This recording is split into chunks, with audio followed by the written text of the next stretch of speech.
नमस्कार, बहुत स्वागत है आप सभी का जी राजस्थान में और मैं हूं आपके साथ कशिश। बीजेपी ने प्रदेश में होने वाले निकाय और पंचायत चुनावों को देखते हुए बीजेपी और कांग्रेस ने चुनावी तैयारियां शुरू कर दी है।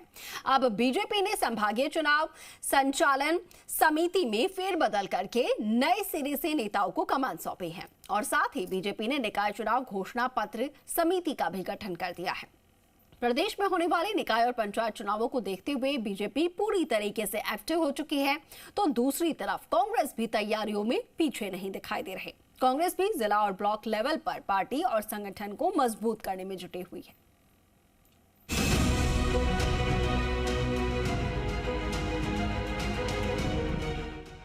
निकाय और पंचायत चुनाव को लेकर बीजेपी एक्टिव, संभागीय चुनाव संचालन समिति में किया फेरबदल, नए सिरे से नेताओं को सौंपी कमान, संभागवार सौंपी गई कमान।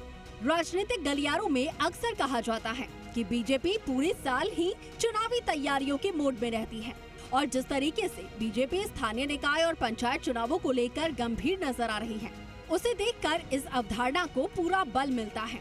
बीजेपी ने संभागीय चुनाव संचालन समिति में फेरबदल करके जिस तरीके से अनुभवी चेहरे को आगे किया है, उसे देखकर कहा जा सकता है कि बीजेपी चुनावों को जीतने के लिए कोई कोर कसर नहीं छोड़ना चाहती। संभागवार नेताओं को मिली जिम्मेदारी। जयपुर संभाग की जिम्मेदारी पूर्व प्रदेश उपाध्यक्ष प्रसन्न चंद मेहता, पूर्व मंत्री प्रभुलाल सैनी और पूर्व विधायक शंकर सिंह राजपुरोहित को मिली है। जोधपुर संभाग की जिम्मेदारी ओकार सिंह लखावत, CR चौधरी और पूर्व विधायक हेमराज मीणा को दी गई है। उदयपुर संभाग की जिम्मेदारी पूर्व नेता प्रतिपक्ष राजेंद्र राठौड़, पूर्व सांसद जसकौर मीणा और पूर्व सांसद नारायण पंचारिया के पास है। कोटा संभाग की जिम्मेदारी सांसद एवं पूर्व प्रदेशाध्यक्ष CP जोशी, पूर्व सांसद अर्जुन लाल मीणा और पूर्व विधायक अजीत मेहता के जिम्मे। बीकानेर संभाग की जिम्मेदारी पूर्व सांसद राजेंद्र गहलोत, प्रदेश उपाध्यक्ष मुकेश दादीच, जीव जंतु कल्याण बोर्ड अध्यक्ष जसवंत सिंह बिश्नोई और प्रदेश उपाध्यक्ष ज्योति मिर्धा के पास। भरतपुर संभाग की जिम्मेदारी पूर्व प्रदेशाध्यक्ष अशोक परनामी, राज्यसभा सांसद अलका सिंह गुर्जर और किसान मोर्चा के पूर्व प्रदेशाध्यक्ष हरिराम रिणवा को दी गई है। जबकि अजमेर संभाग की जिम्मेदारी वित्त आयोग अरुण चतुर्वेदी, पूर्व सांसद देवजी भाई पटेल और पूर्व मंत्री लालचंद कटारिया के जिम्मे है। इसके साथ ही बीजेपी ने स्थानीय निकाय चुनाव घोषणा पत्र समिति में 13 नेताओं को कमान सौंपी है। स्थानीय निकाय चुनाव घोषणा पत्र समिति में राज्यसभा सांसद घनश्याम तिवारी, प्रदेश महामंत्री श्रवण सिंह बगड़ी, पूर्व सांसद संतोष अहलावत, पूर्व महापौर राजेंद्र कुमार गहलोत, पूर्व विधायक मोहन लाल गुप्ता, पूर्व महापौर सौम्या गुर्जर, पूर्व महापौर सुशीला राजपुरोहित, पूर्व महापौर गोविंद टाक, पूर्व महापौर महेश विजयवर्गीय, पूर्व महापौर ब्रजलता हाड़ा। इसके अलावा पूर्व सभापति कृष्णा कटारा, पूर्व सभापति राकेश शर्मा और पूर्व उप महापौर गिरीश चौधरी को भी शामिल किया गया है। बीजेपी के तमाम नेता अब प्रदेश में होने वाले निकाय और पंचायत चुनावों की कमान संभालेंगे। चुनाव के लिए वैसे तो भारतीय जनता पार्टी का संगठन पहले से तैयार था। अब चुनाव की योजना और उसको मूर्त रूप देने के लिए पार्टी ने अभी संभाग स्तर की समिति बनाई है। कुछ दिन में जिला स्तर पर और नीचे तक संगठन की जो हमारी संरचना है, उन सबको बैठ करके इस चुनाव की रचना के पूरे काम को खड़ा करना, आगे तक की योजना बनाना, प्रत्याशियों के चयन के लिए नामों की अनुशंसा करना, इस सारे विषय को मॉनिटरिंग करने का, समन्वय करने का संभाग स्तरीय समिति करेगी। तो वहीं बीजेपी के पूर्व प्रदेश अध्यक्ष अरुण चतुर्वेदी का कहना है कि बीजेपी हर विषय को गंभीरता से लेती है और पार्टी का संगठन चुनाव के लिए पहले से तैयार था।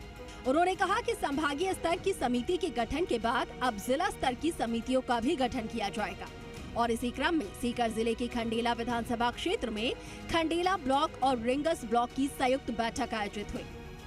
प्रदेश में आने वाले निकाय पंचायत चुनावों को देखते हुए बीजेपी ने संभागीय स्तर पर बड़े नेताओं को जिम्मेदारी दी है। साथ ही बीजेपी ने निकाय चुनाव के लिए एक समिति का भी गठन किया है। बीजेपी की ओर से कहा जा रहा है कि नीचे लेवल तक समितियां बनाई जाएंगी और साथ ही बीजेपी की ओर से चुनाव के जीत के दावे भी किए जा रहे हैं। बहरहाल देखना दिलचस्प होगा कि निकाय पंचायत चुनावों में पार्टी का किस तरह से प्रदर्शन रहता है। उधर कांग्रेस भी चुनाव से पहले सत्ताधारी बीजेपी से दो हाथ करने की मूड में दिख रही है। सीकर में आयोजित जिला कांग्रेस कमेटी की मीटिंग में पीसीसी चीफ गोविंद सिंह डोटासरा ने ये साफ कह दिया है, कांग्रेस में कोई व्यक्ति नहीं बल्कि संगठन ही बड़ा होता है। उन्होंने कहा कि पूरी कांग्रेस पार्टी एकजुटता से चुनाव लड़ेगी और टिकट को लेकर पसंदीदा लोगों को टिकट देने की लिफाफा पद्धति बंद होगी। डोटासरा ने निकाय और पंचायत चुनावों में देरी पर बोलते हुए उन्होंने कहा कि हाईकोर्ट ने अवमानना मामले में कड़ा रुख अपनाया है, जिससे सरकार को अंततः चुनाव करवाने ही पड़ेंगे। एक भी व्यक्ति इस भारतीय जनता पार्टी के इस शासन से राजी नहीं है, कुशासन से परेशान है। ऐसे में सारे कार्यकर्ता आज आए हैं। जिला अध्यक्ष जी सुनीता गठाला जी, हाकम भाई, राजेंद्र जी पारिक साहब भी आए, फूल सिंह ओला जी भी हैं, जगदीश दानोदिया जी भी हैं, हमारे तमाम जो प्रकोष्ठों के और के महिला कांग्रेस है, फ्रंटल ऑर्गेनाइजेशन, सब लोग कार्यकर्ता आए हैं और सब लोग तैयार हैं। चुनाव के लिए कमर कस करके उन्होंने तैयारी कर ली है और चुनाव जीतेंगे। तो वहीं चुनावों को लेकर कांग्रेस की गंभीरता को भी इस बात से समझा जा सकता है। ब्लॉक और जिला लेवल पर कांग्रेस कार्यकर्ताओं के साथ लगातार मीटिंग ले रही है। बैठकों को संबोधित करते हुए पूर्व केंद्रीय मंत्री महादेव सिंह खंडेला ने कहा कि प्रदेश कांग्रेस के दिशा निर्देशों के अनुरूप संगठन को बूथ स्तर तक मजबूत किया जाएगा। उन्होंने कहा कि आगामी निकाय एवं पंचायत चुनाव में कार्यकर्ताओं की रायशुमारी के आधार पर मजबूत और जिताऊ उम्मीदवारों को ही टिकट दिया जाएगा। तो राजस्थान में स्थानीय निकाय और पंचायत निकाय चुनाव करवाना अब सुनिश्चित हो चुका है। ऐसे में प्रदेश के दोनों प्रमुख राजनीतिक दल बीजेपी और कांग्रेस चुनावी तैयारियों में जी जान से जुट चुके हैं और दोनों अपने नेताओं और कार्यकर्ताओं को एकजुट करने में जुटे हैं। ऐसे में देखना ये दिलचस्प होगा कि प्रदेश की राजनीति किसके पक्ष में अपना फैसला सुनाती है। विष्णु शर्मा, जी मीडिया, जयपुर।